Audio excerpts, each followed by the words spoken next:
Estás escuchando Castellón Confidencial.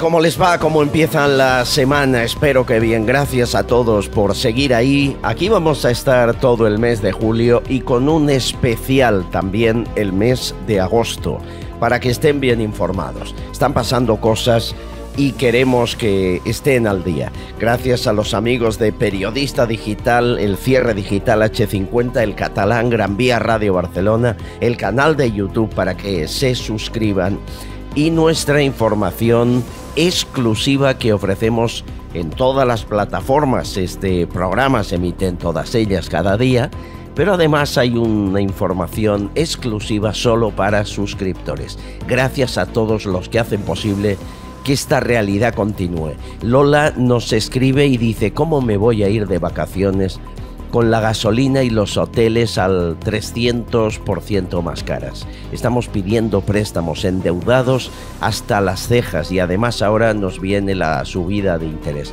De estas tenemos muchas, porque las televisiones, algunas, están con el rollo de julio, la operación salida, millones de vehículos, por favor.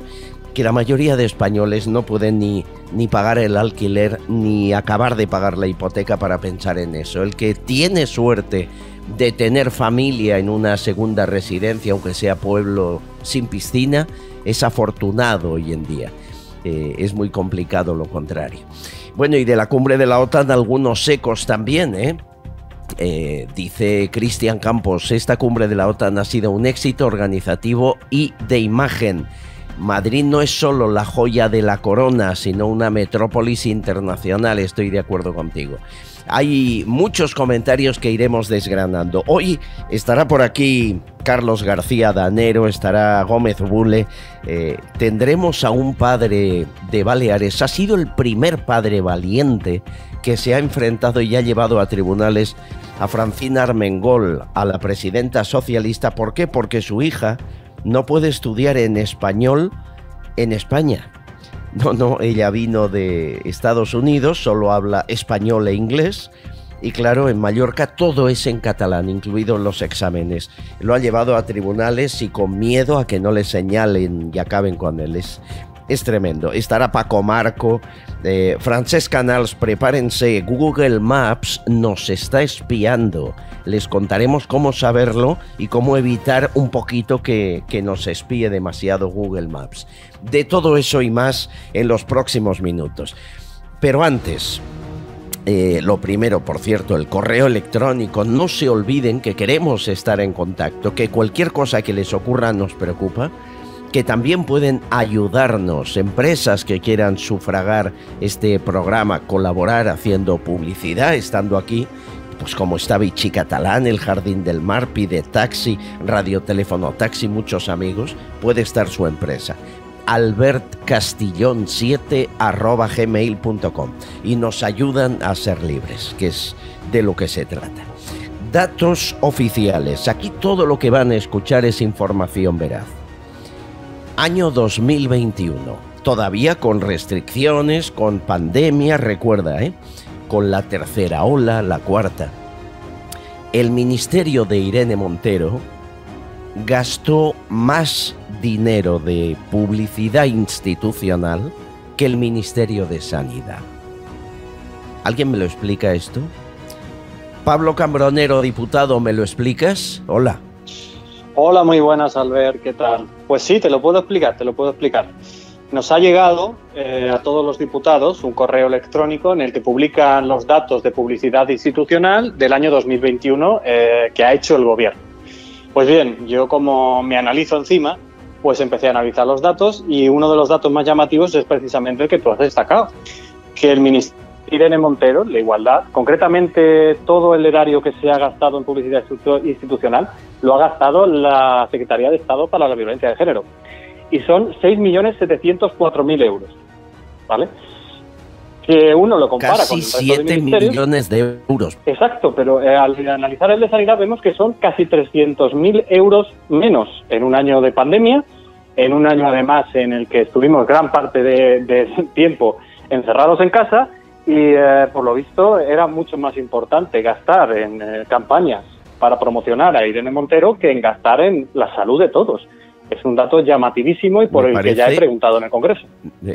No me extraña, porque es que además la cifra es un tanto brutal, ¿no?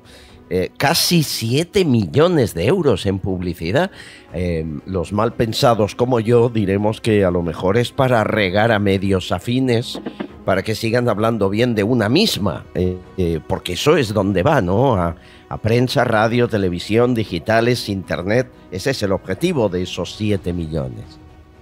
Efectivamente. Además, no solo eso, sino que además el Ministerio de Igualdad, y yo ya he presentado varias preguntas en ese sentido, pues destacaba que metía mucho dinero en publicidad institucional en cuanto a cursos de violencia de género en universidades, etcétera, etcétera, etcétera. Todo ello para colocar amigas que ya hemos visto anteriormente o poner directamente niñeras a su servicio. Evidentemente no puedo dejar de preguntarlo, voy a seguir preguntando por ello y quiero que haya total y absoluta transparencia de ver en qué medios también, que es muy importante, en qué medios se ha gastado y sobre todo también si tiene algo que ver la televisión pública, por lo tanto habrá una responsabilidad extra ahí. Pero hay algo más, no solo que se gasten 300.000 euros más en publicidad Irene Montero que el Ministerio de Sanidad en pandemia, sino la comparativa con otros ministerios. Tú me hablabas del Ministerio de Defensa, que es otro ministerio que debe tener su partida para publicidad. ¿Cuánto se gastó ese mismo año 2021? Pues sí, es otro dato súper llamativo. Hablamos de que el Ministerio de Defensa gastó poco más de 60.000 euros, comparación con el Ministerio de Igualdad, solo 60.000 euros.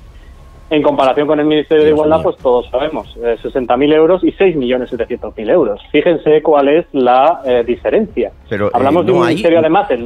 Claro, yo creí que había una mínima, es decir, un equilibrio mínimo de publicidad para que la diferencia no fuese 20 veces más.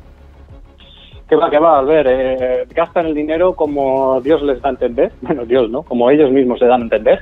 Y evidentemente el gasto que están haciendo es para promocionar determinados mantras que ellos quieren consolidar en nuestros cerebros. Esto es batalla cultural pura y dura y lo que se utilizan son los medios de comunicación precisamente para inundar nuestras mentes y ahí está el gasto.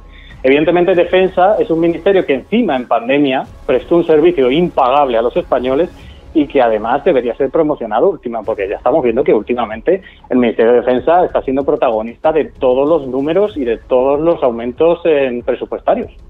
¿El que más gastó fue el de Irene Montero o alguien le superó? Pues el que más gastó es el Ministerio de Agricultura, Pesca y Alimentación. Curioso porque además gastó más de 12 millones de euros, lo cual en un año de campaña... En un año de pandemia no se puede entender tampoco, no entiendo, yo no recuerdo tampoco ninguna campaña así potente que tú digas se ha gastado mucho dinero en esta, porque más allá de la campaña de la PAC, alguna que otra de consumo de alimentos, incluso de consumo, que puede estar también por ahí Garzón, más allá de eso no recuerdo ninguna otra campaña para ese gastazo de 12 millones de euros en publicidad institucional. Por lo tanto, también lo he preguntado y veremos a ver cómo contestan y con qué datos. Muchos seguidores dirán, ¿cómo se pueden gastar tanta pasta en publicidad cuando hace falta? No ahorran, no se aprietan el cinturón como el resto cuando estamos en recesión con la inflación por las nubes. Siguen gastando igual, ellos no cambian, ¿verdad? No es que gasten igual, Albert, es que gastan más. Por ponerte un simple ejemplo que la gente lo va a entender perfectamente. Es que llegó Biden a Madrid y de Torrejón a la Moncloa fue en coche. Y es que Sánchez fue en Super Puma, que siempre va en Super Puma. Por lo tanto, evidentemente, con esos datos y con ese ejemplo... ¿Me estás diciendo que Biden fue en coche, que es lo lógico, de Torrejón a Madrid y 15 minutos, y mientras tanto Pedro Sánchez cogía el helicóptero? Esa es la realidad diaria. Todos los días coge el helicóptero de Torrejón a Moncloa. Ni Biden, señores, por encima de nuestras posibilidades. Bueno, harás las preguntas adecuadas como siempre haces al gobierno y espero las respuestas aquí en el programa. No tengo mucha esperanza de conocer la verdad, pero es tu deber y el nuestro insistir en que no se malgaste tanto dinero público. Pablo Cambronero, un abrazo inmenso, cuídate mucho. Un abrazo, Albert, y muchas gracias. Señores, sin puma, sin coche, a pie, empezamos. Estás escuchando Castillón Confidencial. Pide Taxi, la mayor flota de taxis de España. La rapidez y calidad del servicio está garantizada. Sigues el trayecto del taxi que has pedido sobre el mapa hasta que llegue a recogerte. Infórmate en pidetaxi.es y descárgate su aplicación. Garantizan el precio máximo de tu trayecto y puedes pagar con su aplicación con total seguridad. Descárgate la aplicación de Pide Taxi. Hemos creado el Jardín del Mar, lugar perfecto para escaparte de la rutina. Experiencia con aroma a mar. Cocina vanguardista, innovamos plato a plato. Obligatorio probar las hamburiñas con mayonesa de pimentón o los chipirones encebollados y el espectacular cachopo de atún, único. Y para los más clásicos, un bocata de calamares con pan negro y mayonesa cítrica. Estamos en la Avenida de los Andes 48 de Madrid. Reserva en el 91 81 45 772 91 81 45 772. El Jardín del Mar, un oasis en pleno Madrid, los 365 días del año. Castillón Confidencial. Sucesos. ¿Ha calculado cuántas veces al día se conecta usted con Google? ¿Cuántas veces al día marca el buscador Google para llegar a una página, para entrar en su correo, para buscar una dirección, para ir a Google Maps? Miren, habitualmente en un día como hoy, un lunes, 2.000 millones de personas entran en Google. Fíjense la cifra, 2.000 millones en todo el mundo. Bien, pues dice nuestro experto en ciberdelitos que Google nos espía. Francesc Canals, bienvenido, ¿cómo está? Hola, ¿qué tal? Un saludo. Google, pero especialmente Google Maps, que ahí está la novedad. ¿Cómo lo hace?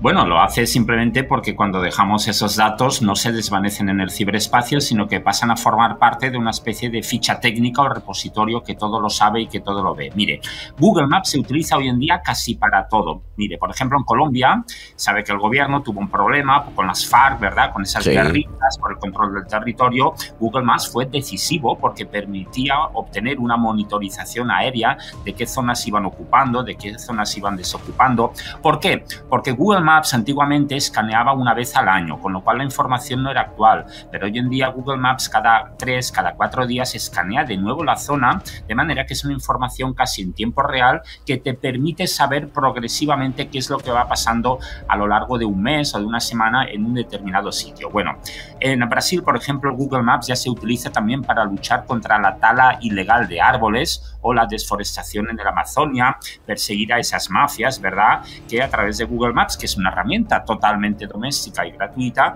pues se permite mantener esa lucha. En España, por ejemplo, como hay que cuadrar los presupuestos, ¿verdad? Pues bueno, lo utilizan los entes fiscales. Por ejemplo, ahora que viene el verano, los ayuntamientos pues utilizan Google Maps para para visualizar si hay vecinos que han construido una piscina ilegal que no han declarado. ¿De verdad utilizan Google Maps para ponerte una licencia, una multa por haber hecho algo ilegal en el tejado? ¿De verdad? Sí, sí.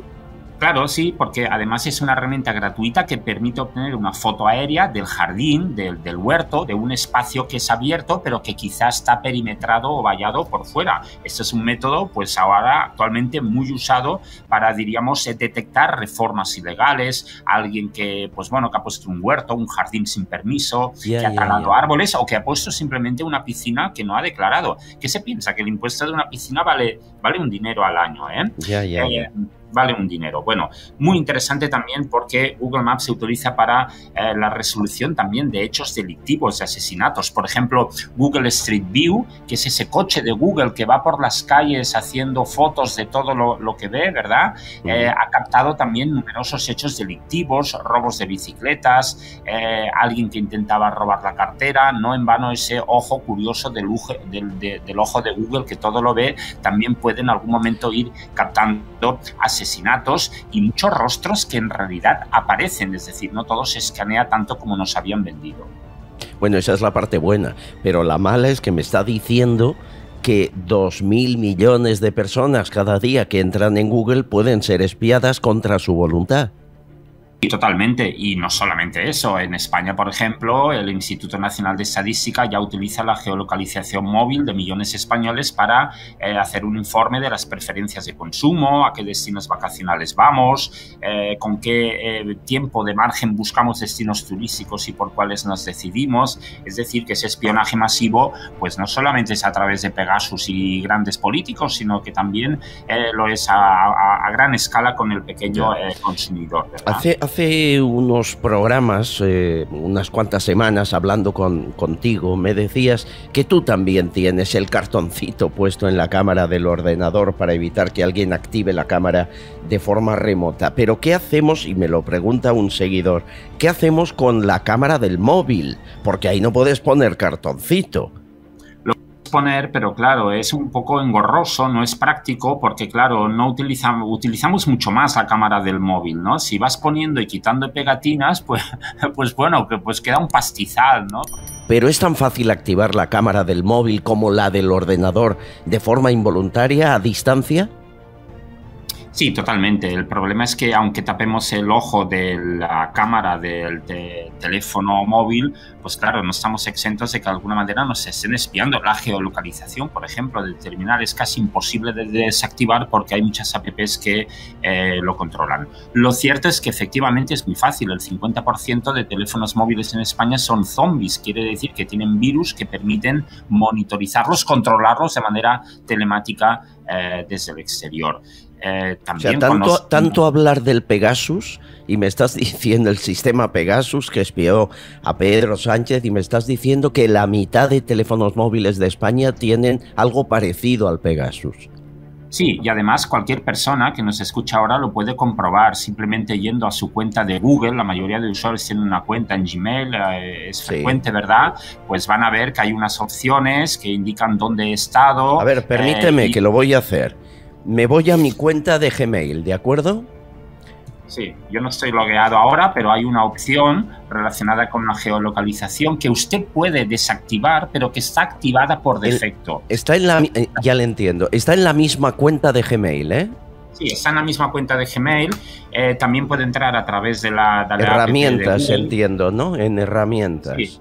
Sí, y hay una opción que incluso le puede dar un recorrido muy detallado por días, por franjas horarias, por semanas o incluso saber dónde ha estado en los últimos 365 días. Dice aquí densidad predeterminada, cómoda o compacta, tipo de bandeja de entrada,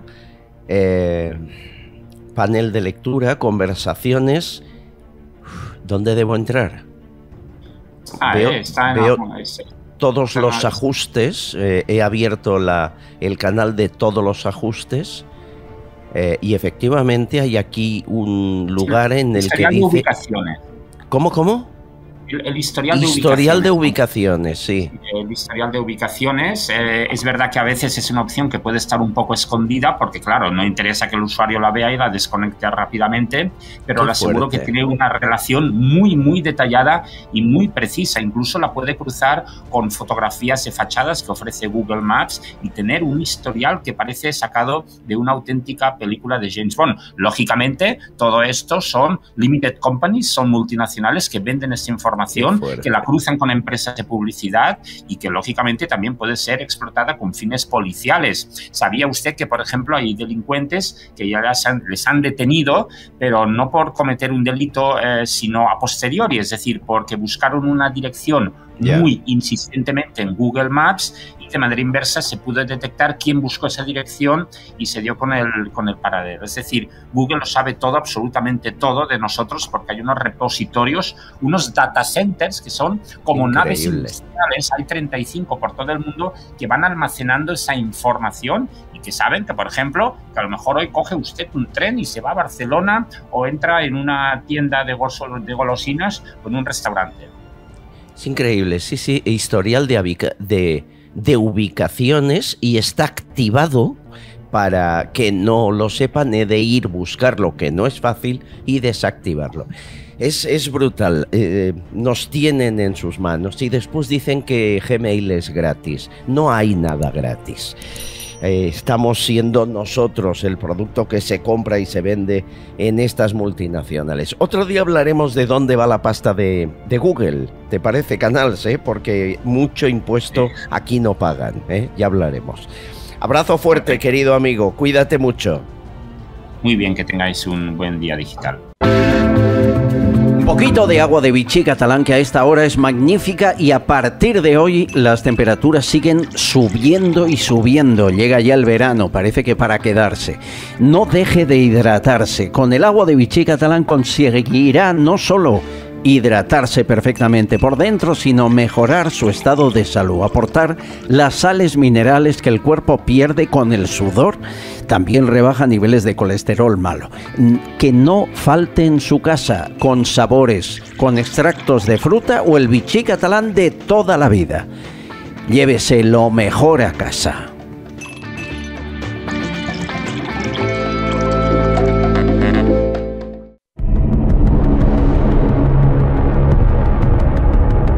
En este programa, en este podcast, intentamos descubrir titulares que otros medios no publican y saber también la intrahistoria de fenómenos que hemos vivido todos. Estoy seguro que recuerdan cuando en todas las televisiones de este país se hablaba de Método 3, la agencia de detectives.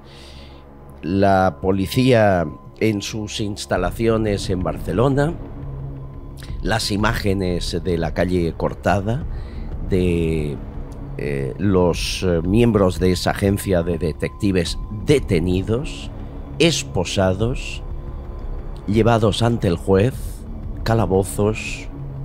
Todo el mundo tenía una opinión, unos decían, bueno, es que han espiado a gente sin permiso judicial. Otros decían, es que quizá sobrepasaron las barreras. Eran tremendamente populares. La agencia de detectives más importante del mundo la teníamos en España, hasta el punto que los McCann, padres de Madeleine, les contrataron para buscar a su hija.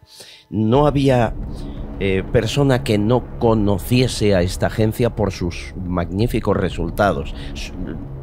Fue la madre de Paco Marco quien empezó esa buena imagen de la agencia, y quien la hizo grande fue Paco Marco, su hijo. Todo se vino abajo en unas semanas.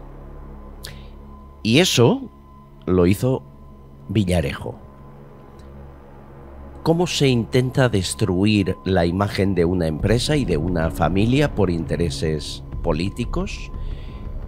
Vamos a explicarlo en unos instantes. No vamos a tardar mucho porque lo podemos hacer hoy con las manos limpias, ya que de todas las causas de las que se acusó a Paco Marco, ha salido inocente absolutamente de todas. La vida de Paco es otra. Ha escrito 12 libros, acaba de ingresar en la Real Academia Europea de Doctores, es doctor en Derecho por la Autónoma de Barcelona, y todo lo que ocurrió, todo lo que le pasó a Paco Marco y a Método 3 fue por no delatar a algunos de sus clientes, es decir, por hacer lo que debe hacer un buen detective. Paco Marco, bienvenido, ¿cómo estás? Muy buenas, ¿cómo estás, Albert? Bien. ¿Has recordado ahora? ¿Te ha venido a la memoria flashes de aquello? Sí, sí. Se pone la piel de gallina, claro. Uno cuando vive no se da cuenta, ¿no?, de las cosas como van sucediendo, pero sí, sí. Recuerdo perfectamente a 35 policías en mi despacho, a 15 en mi casa.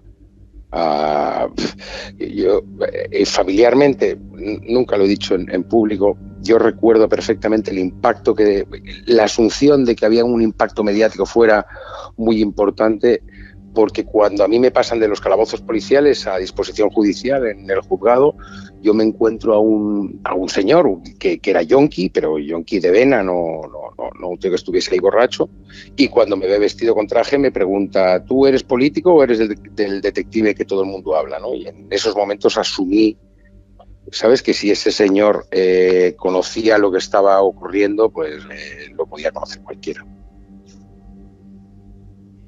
¿Cuántas horas o días en calabozo? 72 horas. Las preceptivas me tuvieron al máximo, pero porque ellos, ya con el tiempo se ha sabido, las agendas de Villarejo han aparecido multitud de audios, y lo que ellos intentaban buscar era el caudal informativo. Lo que ellos no pudieron prever es que yo 2 días antes de ese operativo yo sabía que eso iba a ocurrir, y yo y una persona muy cercana a mí, por la noche y de madrugada desmontamos todos los ordenadores, y cuando ellos llegaron no encontraron nada. Además recuerdo perfectamente un periodista, Kiko Sayés, que describió que cuando todos con el chaleco de Policía Nacional saliendo con cajas de mi despacho, a uno se le cayó la caja y estaba vacía. Claro, es que no habían encontrado nada, habían encontrado 4 papeles y 4 cosas, pero tenían que seguir fomentando esa caída, ¿no?, de Método 3. Pero el otro día yo en la causa Tándem, en la causa de Villarejo, donde yo estoy como víctima de detención ilegal y ese señor imputado por mi detención ilegal, el otro día le pude decir cara a cara: sí, señor Villarejo, pero yo estoy aquí y usted está allí. Y eso lo resume todo. Yo creo que los impactos más mediáticos y las crisis, tanto personales como profesionales, al final uno tiene que aprender de ellas. Yo aprendí en todas las cosas que me podía haber equivocado personalmente y profesionalmente, y a partir de ahí evolucioné, y 1 año después le había dado la vuelta al asunto y volví a estar trabajando con los mismos clientes y con las mismas personas, y mi impacto familiar fue casi nulo. Un montón de juicios, has ganado todos, tu vida ha cambiado, incluso tu aspecto ha cambiado. ¿Cuántos kilos perdiste? Perdí, ya los había perdido, Me los hizo perder la crisis económica del 2008, pero bueno, sí, perdí algunos kilos, y además recuerdo, yo tomé la decisión personal, ¿no?, de no ir de sí tener ayuda emocional o psicológica, como le quieras llamar, pero no tomar ningún tipo de medicación. Y a los 3 meses se me cayó todo un fajo de pelo del lado derecho de la cabeza, se quedó encima de la almohada, ¿no? Al final la tensión estaba saliendo por algún lado. ¿Tú sabes con nombres y apellidos quién dio la orden de ir a por ti? Yo sé con nombres y apellidos de quién, sí, porque en estos momentos yo tengo más audios de los que se conocen públicamente en los medios de comunicación, y los estoy aportando sistemáticamente a los juzgados. Y sí, yo tengo un audio donde 3 semanas antes de mi detención, Villarejo está negociando mi detención, le está diciendo a las personas que él quería que le ayudasen en mi detención que se mantuviesen alejados, etcétera, etcétera, y al final la orden la dio el ministro del Interior. No nos olvidemos, con la acusación y denuncia falsa de Alicia Sánchez Camacho, que dijo, porque se provocó mi detención diciendo que yo había hecho una grabación que era ilegal, y la grabación era más que legal, entre otras cosas, pues la había pedido la propia Alicia Sánchez Camacho. Es decir, una diputada, Alicia Sánchez Camacho, Partido Popular, decide grabar la conversación con Victoria Álvarez. De hecho, es su pareja en aquel momento, ¿verdad? Quien, bueno, nunca dirá quién le contrató. Paco nunca lo dice eso, pero se dijo que su pareja, por cierto, diputado socialista, fue quien se acerca a la agencia, pero siempre fue con permiso. Alicia Sánchez Camacho sabía que estaba el micrófono puesto en esa mesa. Fíjense, por un trabajo, además permitido, el lío en el que estuviste. Al final, ¿de un político te puedes fiar alguna vez o jamás, Paco? Yo creo que jamás, ¿no? Al final los políticos son miedosos, y cuando ven que algo les está pasando cerca, o se esconden o mienten, ¿no? Pero bueno, eso es también la política nacional, ¿no? Tampoco podemos aquí criminalizar la verdadera política, que es la política municipal, donde hay gente que da su vida por sus conciudadanos, ¿no? Y eso yo creo que es muy importante resaltarlo, igual que no todos los policías son Villarejo. Sin duda, sin duda. Todos los policías no son Villarejo, por favor. No, los policías nos defienden. Está claro. Oye, de todo el entramado que hace que una persona se hunda, ¿interviene también jueces en ese entramado? A ver, yo creo que al juez del juzgado de instrucción 14, que es el que ordenó al final mi detención, yo creo que le engañaron. Yo es que creo que también Villarejo engañó en parte al ministro. Como me dijo a mí un comisario no hace mucho tiempo, un comisario de los que estuvo, de los de la Policía Patriótica, me dijo: Villarejo se te quería sacar del mercado porque eras la única agencia de detectives que le hacía sombra, ¿no? Pero bueno, yo vuelvo a repetir, Albert, yo creo que al final, si yo he hecho algo bien, fue que 24 horas después de salir, de estar detenido, monté un gabinete de gestión de crisis donde había gente de comunicación, donde obviamente estaba mi equipo para hacer toda la investigación y donde habían abogados, y esa gestión de crisis fue lo que me permitió a mí que un mes después de mi detención yo ya sabía que existía Operación Cataluña, que estaba Villarejo detrás, que estaba Victoria Álvarez, Javier de la Rosa, todo lo que en estos momentos estamos conociendo, yo lo conocí en 2013 y lo hice público, ¿no? Y eso fue gracias a un gabinete de comunicación de crisis que monté justo al salir de ahí, y es lo que me ha permitido también reflotar y darle la vuelta mediática al asunto, ¿no? ¿Económicamente se recupera uno? ¿Hay indemnizaciones posteriores o eso no entra? Bueno, eso cuando el juzgado determine quiénes son los culpables, si es Villarejo como policía, obviamente tendrá algún tipo de administración, de responsabilidad patrimonial del Estado, ¿no? Pero bueno, ya veremos, porque yo tampoco... Me sorprende que después de todo lo vivido quieras seguir siendo detective privado. Sí, a mí también me sorprende, pero yo me doy cuenta que me sorprende cuando le pido a mis hijos que no lo sean, ¿sabes? Y yo creo que lo he conseguido. O sea, a mis hijos les digo que no hace falta vivir la vida de papá para esto, pero mi profesión es la profesión más magnífica del mundo, como la tuya. Yo creo, al final recorremos más o menos las mismas... los mismos sitios, tenemos capacidad de conocer a otras personas que quizá no conoceríamos, de saber de determinadas cosas que jamás conoceríamos si no trabajásemos en esta profesión, ¿no? Yo en la mía, tú en la tuya. Tú trabajas para un gran, amplio espectro de clientes, y yo trabajo para uno, al final. Ya. Que quede claro, y es la última pregunta. Si el Estado quiere acabar contigo, aunque seas inocente, ¿lo consigue? Siempre. A mí no me atacó el Estado, a mí me atacó el gobierno. A mí me atacó Villarejo y el Ministerio del Interior. Si a mí me hubiese atacado el Estado, y el Estado solamente es el Centro Nacional de Inteligencia, la Casa de Su Majestad el Rey y el Ministerio de Defensa, y yo estaría hoy muerto. Pero no creo que el Estado nunca entre en este tipo de cambalaches por intereses partidistas, políticos, empresariales de Villarejo. No. Yo creo mucho en el Estado. Creo poco en los gobiernos, pero creo mucho en el Estado. Querido Paco Marco, gracias por aparecer en este programa de vez en cuando y contarnos realidades que a menudo no cuenta nadie. Un abrazo por tu sinceridad, siempre te estaré agradecido. Un abrazo muy fuerte. Estás escuchando Castillón Confidencial. Sucesos, entrevista, debate. Si necesitas viajar con silla de ruedas en taxi, o con tu mascota, o con un bebé y su sillita de paseo, ningún problema.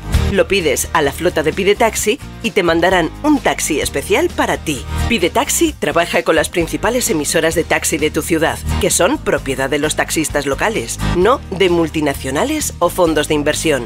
Y todo al mejor precio garantizado. Descárgate la aplicación de Pide Taxi.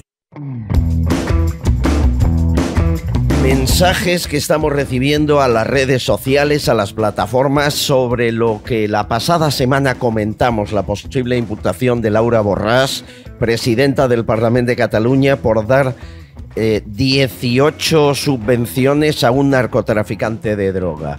Me dice Rafa Braich, hacerse independentista es una forma de eludir la justicia. Algunos de sus amigos lo han logrado. Adri Presidenta, dice Adri, presidenta del Parlamento, también conocido como agencia de colocación, no le faltan razones. Bueno, hay muchos mensajes muy críticos porque no haya dimitido, y lo que contamos está claro: 260.000 euros, 18 micropréstamos, bueno, microsubvenciones menores de 18.000, contrato menor que no llame la atención, y el hombre que lo recibe, que se llama Isaac, condenado a 5 años y medio por tráfico de hachís y éxtasis. ¿Por qué la presidenta del Parlamento le quiere dar $250.000 de dinero público a un traficante? Es una buena pregunta. Se le intentamos hacer, pero no responde. Bueno, querido Carlos García Danero, ¿cómo estás? El diputado más perseguido del Congreso. ¿Qué tal, querido amigo? Muy bien, muy bien. ¿Tú te imaginas que esto le pasa a Meritxell Batet? Yo espero que dimitiera en un segundo, ¿no? Mientras se investiga. Bueno, ya hemos visto que depende a quién sea la investigación, pues se dimite o no, ¿no? O se pide la dimisión, vaya. Ya. Hay veces que ni la piden. Es el doble rasero famoso y ejemplos tenemos pues a diario. Bueno, creo que aquí caerá, pero no porque ella dimita, sino porque los socios entre Junts y Esquerra, ya sabes, están a ver quién mata a quién, se llevan fatal. Juan Antonio Gómez Bule, ¿cómo estás, compañero? Buenos días, Albert, buenos días, Carlos, ¿qué tal estáis? Ya saben que Bule es miembro de la Comisión Permanente de Inteligencia del Centro de Estudios Superior de la Defensa Nacional. Bueno, lo primero, ya que tengo al mejor en inteligencia y al mejor en política, siendo diputado que dice las verdades. No pasó nada en la cumbre de la OTAN, no pasó y no nos enteramos, Bule. Ha sido una de las cumbres mejor organizadas. Lo que es cierto es que lo hemos hecho, yo creo que las fuerzas y cuerpos de seguridad, los servicios de inteligencia lo han hecho perfecto. Ha habido una extraordinaria coordinación modélica y luego lo que sí es de resaltar la brillante de nuestro rey. Bien, y dicho eso no me has contestado. Pasó algo que no nos enteramos, hubo ciberataques. Bueno, ciberataques los hay cada día, claro. Todos los días. Es verdad. Que hayan incidido en lo que es la vida pública y la vida ninguno. Es decir, afortunadamente las medidas preventivas han sido bastante buenas y creo que todo estaba bastante bajo control, y lo que comentamos en su momento, siempre que hay alguien que quiere hacer daño es capaz de hacerlo porque él planifica el objetivo. Sí. Tú me lo dijiste, nos alegramos que terminara así el viernes. Por cierto, Irene Montero no sé si ha vuelto ya de Estados Unidos. A Danero, cuando vuelva, por favor, pregúntale por qué cogió el Falcon del presidente. No lo entiendo. Es decir, Irene Montero, que nos acusa a los demás de contaminar, que dice que el cambio climático está aquí, que asegura que ser mujer es ser víctima, porque la mujer contamina menos que el hombre, dice eso en sus informes. En lugar de coger un vuelo regular, va y se coge el Falcon del presidente para ir a Estados Unidos a luchar a favor del derecho al aborto, y estoy viendo fotografías en las redes de ella con algunas de sus compañeras, la mayoría imputadas por algún delito, que están haciendo, pues eso, visita turística a Estados Unidos. ¿Has visto alguna de las fotos en redes, Carlos? Sí, he visto las fotos y yo creo que con la situación de España al final da la sensación que se ríen de la gente, ¿no? Porque al final ese es un coste altísimo el que supone el ir a Estados Unidos a nada. Quiero decir, pues si vas y consigues unas inversiones para España, o sea, que claro, al final sacas algo positivo, pues bueno, pues puede estar justificado un viaje, pero la sensación da por las fotos y por lo que dicen y eso, pues eso, que se juntan una cuadrillica y nos vamos ahora pues de viaje a Estados Unidos y a costa de todos, ¿no? Del erario. Y me parece un insulto, ¿no? Sobre todo, como digo, en cualquier momento, pero desde luego el momento actual, que te cuesta llenar el depósito de gasolina más de 100 euros, pues me parece alucinante, y con la inflación al 10% y la gente, a ver, que es que la gente somos todos más pobres, ¿no? Pero es que hay gente que lo está pasando ya muy mal, y por lo tanto yo creo que es una indignidad hacer este tipo de viajes en este momento.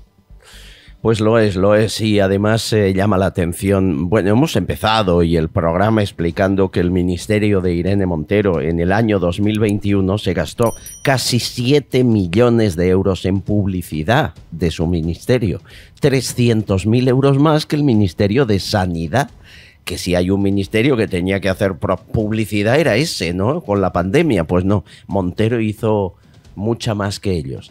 Hay cosas que... tenemos la sensación que desde dentro del Congreso, donde tú estás, Carlos, hay un mundo y el de fuera es otro. Y no se conectan, ¿me entiendes? Sí, pero yo ahí discrepo porque no es dentro del Congreso, es el gobierno. Yo creo que el gobierno es el que está aislado del mundo, ¿no?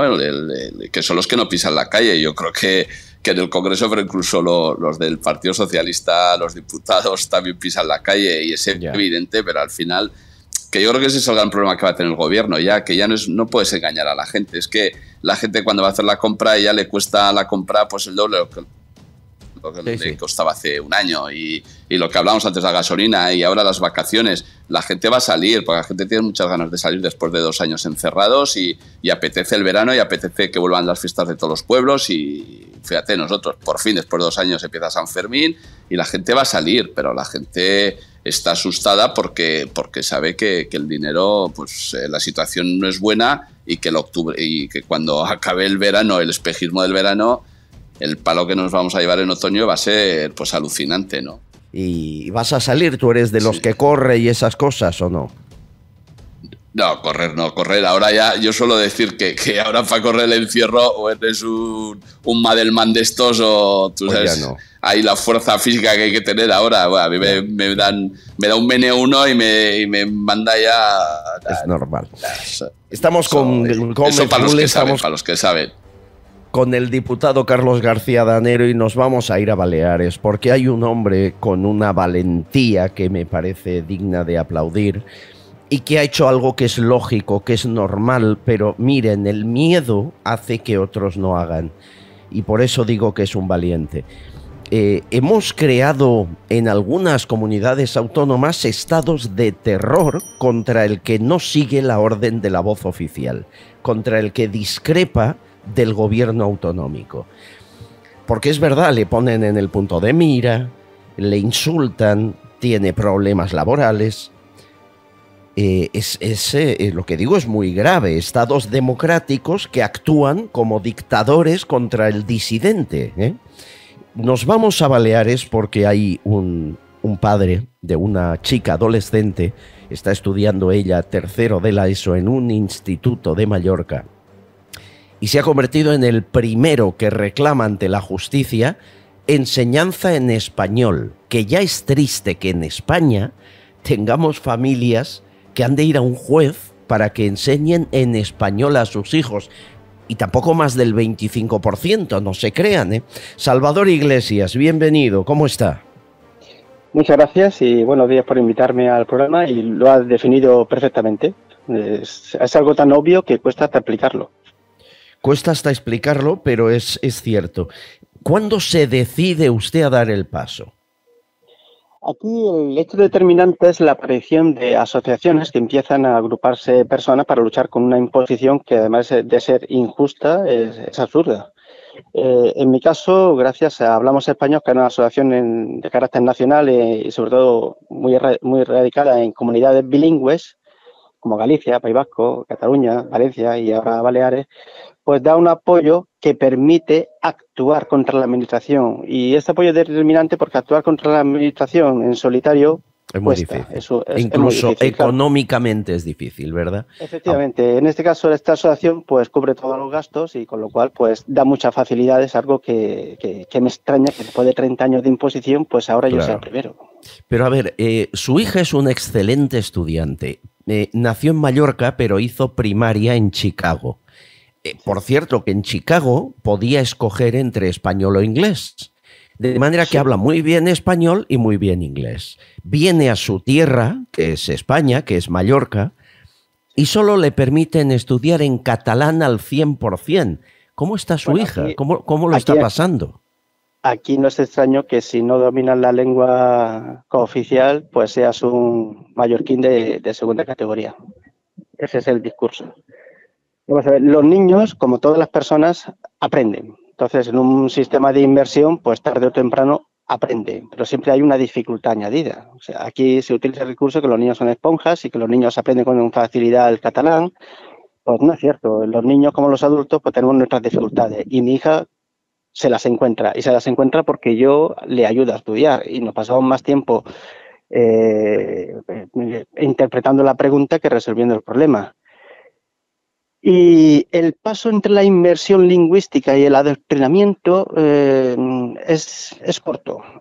O sea, cuando en la pandemia le pasan un problema de matemáticas y la profesora pide disculpas por presentarlo en español o en castellano y dice disculpad porque el problema está en castellano antes de hacerlo, traducirlo al catalán, esto es un sutil adoctrinamiento que va ligado mucho a la inmersión lingüística.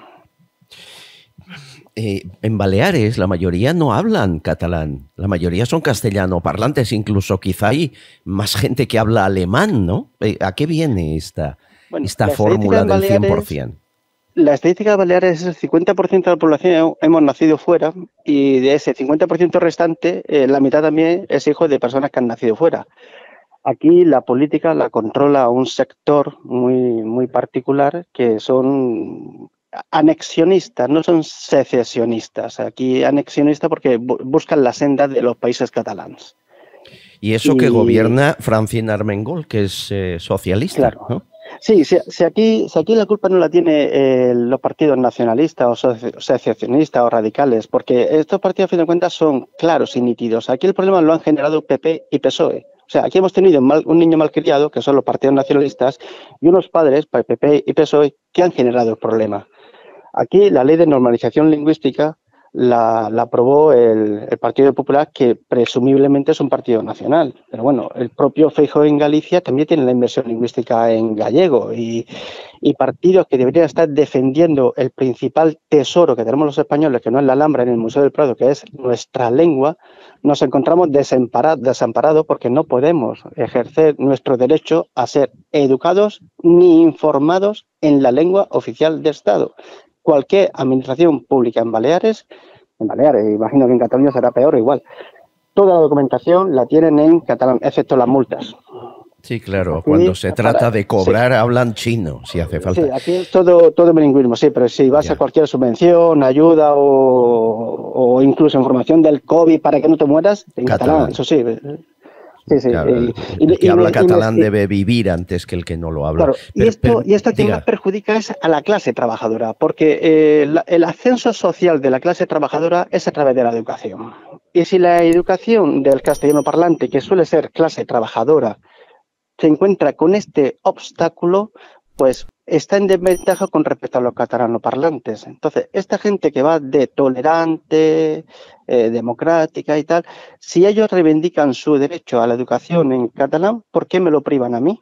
Si son ellos los tolerantes y democráticos. Bueno, y esto tiene ¿Sabe que me sorprende? Que con esta situación que se vive en Baleares y que conocemos es muy grave, hay miles de padres y madres como usted pensando lo mismo y solo usted ha ido a tribunales. ¿Por qué? Pues no lo termino de entender, porque yo manejo un poco la historia de España y España y los españoles no son un pueblo cobarde y los padres deben dar un paso adelante por sus hijos y por propia dignidad propia. O sea, nos están prohibiendo el uso del español. Es que es muy grave. Y que recuerden esos padres y otros ciudadanos, hay asociaciones que nos ayudan. En mi caso, hablamos español, pero hay más. Y hay que dar un paso adelante y no permitir que no se nos informe y que no se eduque a nuestros hijos en español. Mi hija, cuando va a estudiar matemáticas, quiero que aprenda matemáticas, no catalán. A ver si queda claro. Queda claro. Le escuché el diputado en el Congreso, Carlos García Danero. Carlos, me gustaría que hablaras con Salvador Iglesias. Hombre, yo el problema el otro día tuve yo oportunidad de decirlo en el propio Congreso, ¿no? Han utilizado la lengua como, y lo dicen ellos, como un instrumento fundamental para la construcción nacional. Y ese es el problema que han conseguido con todas las lenguas que son cooficiales en España fuera del español, ¿no? Que al final ellos quieren imponer la lengua con la idea de al final separar y decir nosotros somos diferentes porque tenemos un territorio, tenemos una lengua propia que no es la común con el resto de los españoles y tenemos una bandera, ¿no? Y a partir de ahí es cuando haces la nación. Y ese es el problema, que han prostituido, por decir así, lo que podía ser pues una lengua, una cosa que en muchos sitios hablaba con absoluta normalidad, pero que en el momento que se quiere imponer y utilizar políticamente, pues lo han trastocado todo y es lo que está ocurriendo. Ha ocurrido desde luego en la Comunidad Autónoma Vasca. El otro día lo decía yo, en Navarra, a ver, en Pamplona, que utilicen la lengua, sabiéndolo más, que utilicen euskera es el 2,7%. Y sin embargo, parece que la habla media Navarra. Y el conjunto de Navarra no llega al 5%. Y tenemos una zona que siempre ha sido que han hablado vascuence, ¿no? Y eso, bueno, pues lleva a otros territorios y al final se ha convertido en un problema. Y en cuanto a la gente, ¿qué ocurre? Que mucha gente, pues al final, estamos en lo de siempre, que no quieres líos. Entonces dices, bueno, pues que mi hijo aprenda una cosa más, que no es malo el saber la lengua de aquí y tal, y bueno, como luego acabará la educación y no sé qué, pues ya está. Pues tampoco me voy a meter yo en líos con la administración, va a ser el raro. Yo creo que eso es lo que le lleva a mucha gente a no plantear otras cosas. Pero aquí lo grave, Carlos, es que el Estado, y también me refiero al Congreso de los Diputados, no defienda los derechos de estas familias y tengan que ir a los tribunales para que se defiendan. Es evidente que aquí hay un fracaso del sistema que hemos creado entre todos. ¿Por qué el Estado nos deja tirados? ¿Por qué las Fiscalía, Defensor del Pueblo, Congreso de los Diputados no es suficiente y hay que acabar rascándose el bolsillo, yendo a un tribunal y pagando miles de euros a un abogado? No, si te doy la razón. Ya te digo, yo lo denuncié, además el otro día, o sea, hace una semana, pues eso que estás diciendo tú, pues bueno, pues tienes la ventaja de que lo puedo decir en el Congreso, ¿no? Pero yo sobre todo es el pensar, cuando se habla de la lengua, es que para ellos es fundamental. Es que a mí es lo que me llama la atención, que no se vea que lo que se busca es hacer, y lo decía tu invitado, ¿no? Que al final quieres separar, hacer de primera y de segunda, ciudadanos de primera y segunda en tu propia tierra. Dices, oye, pero no, es que el que no habla el idioma, el otro idioma que no sea el castellano y tal, depende del sitio, no, pues eres como extranjero en tu tierra. Y eso es lo que es una auténtica barbaridad. Y sobre todo que en Baleares, Salvador, hemos aprendido de Cataluña y del País Vasco. Ya sabemos por dónde van, qué pretenden, cómo acabará todo, ¿verdad? Se ve venir, ¿no? Bueno, aquí de entrada hay una aberración jurídica cuando en el propio Estatuto de Autonomía de Baleares se dice que el catalán es la lengua propia de Baleares. Entonces, ahí ya partimos de una discriminación. Entonces, aquí hay gente que utiliza la propia Constitución y el propio Estatuto como si fuera la Biblia o la verdad absoluta. Y a fin de cuentas son leyes. O sea, la propia Constitución, cuando define que la lengua oficial del Estado es el castellano, lo está equiparando con el catalán. Aquí fue una intervención de Roca como padre de la Constitución. Cuesta trabajo decir hablar español, porque rápidamente te corrige, no, es castellano, no, disculpe, es español. El castellano, cuando se convierte en la lengua común de todos los españoles, deja de ser castellano para ser español. Y a esta gente le da urticaria llamar al español español y llamar a España España. Es Estado español y es castellano. Es una forma sutil de ir gota a gota metiendo en la cabeza a la gente que no es España, que es Estado español, que no es español, que es castellano. Y estemos como estamos. Y todos los políticos son como los virus. Su objetivo es perpetuarse en el poder. Y hasta todos no. Bueno, casi todos, o lo que vemos habitualmente. Exacto. Es que antes lo decíamos con otro invitado, aquí hay un montón de cargos políticos en autonomías, en ayuntamientos que no tienen nada que ver con algunos que llegan a ministros. Esta situación tiene que tener un coste político, que no es ni más ni menos que un coste en las urnas. Y sí, ojalá. En Baleares la inmensa mayoría del voto socialista es de forasteros, que llaman aquí, de peninsulares, de castellanoparlantes. Pues estos forasteros que son socialistas, votan PSOE, porque el PSOE de hace mucho tiempo que dejó de ser socialista. Yo tengo unos amigos de México que hace pocos años llegaron a España a trabajar, clase media, y se fueron a Girona porque la fábrica estaba allí.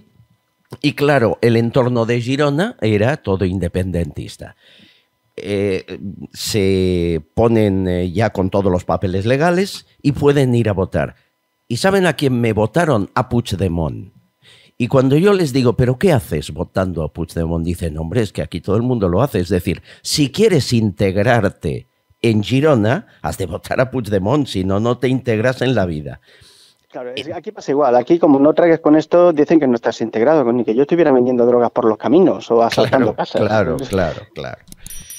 De verdad es un honor hablar con usted, Salvador. Espero que no se encuentre solo en esta batalla y que más familias de Baleares, igual que ha ocurrido en Cataluña, se quiten el miedo y piensen que están luchando por el derecho de nuestros hijos, que es muy triste hacerlo así, que no te defienda nada más que un tribunal, pero si hay que llegar, se llega. Un abrazo fuerte, Salvador. Buen día, adiós. Bueno, señores, lo contamos el día siguiente, Juan Antonio, que la princesa de Leonor ayer visitó por primera vez Girona, la princesa de Girona, que casi ha estado 20 años para ir al lugar de donde es princesa, por visitar el Museo de Salvador Dalí. Bueno, manifestaciones, actos de protesta. No hay nada que sea normal, ¿eh? Dime. Querido Albert, escuchando muy atentamente a Salvador, y hoy que es día 4 de julio, también fiesta de la independencia de Estados Unidos, fiesta de la democracia en Estados Unidos, ¿no? Lo que se tiene como vigencia del Estado en España es absolutamente nimio, no existe, el Estado no existe. Ya. Y como no existe, al final no existen ni los valores, ni una sociedad civil fuerte que pugne y que precisamente hable alto y claro y exija. Yeah. Y que no se nos olvide de un día para otro realmente por lo que tenemos que vivir y aquello que hemos dejado. El día 1 se conmemoraba la liberación de Ortega Lara. Sí, es verdad. Y este mes nos hemos olvidado de él. Sí. Y de Miguel Ángel Blanco. El día 7, creo, Miguel Ángel Blanco. Sí. Es decir, al final, en este mes de julio, hace 25 años, pasaron muchas cosas en España. El 13 de julio. El 13 de julio, sí. Me comunican, efectivamente, 13 de julio fue asesinado Miguel Ángel Blanco. Sí, es de esos hechos que nos han cambiado la vida, pero alguien quiere que olvidemos pronto, ¿no? Claro, y que es conmemorar que, por ejemplo, en este caso comentas lo de la infanta Leonor. A ver, estamos en la conmemoración de la princesa de Gerona. Girona o Gerona, como lo queramos decir. Pero realmente que se institucionalice precisamente que el Estado no puede estar presente en determinados territorios es problema nuestro. Es problema nuestro, Albert, y lo estamos viendo todos los días. Todos los días. No es llamativo lo de Irene Montero. Llamativo lo del Falcon, llamativo las cantidades de dinero que se están dispendiando y la cantidad de dinero que aparecerá después y que algunos estarán imputados, pero esto pasará dentro de mucho tiempo. Lo que es la parte de la ley hasta donde la puedan dejar es precisamente lenta. Y creo que tenemos que reivindicar la parte política, los buenos políticos y una sociedad civil fuerte, consistente y que reclame sus derechos. Me quedo con esa última frase, me parece importantísima. La sociedad civil, si es fuerte y reclama sus derechos, no hay quien pueda con ella, pero ha de estar más unida. No puede ser que Salvador esté luchando solo.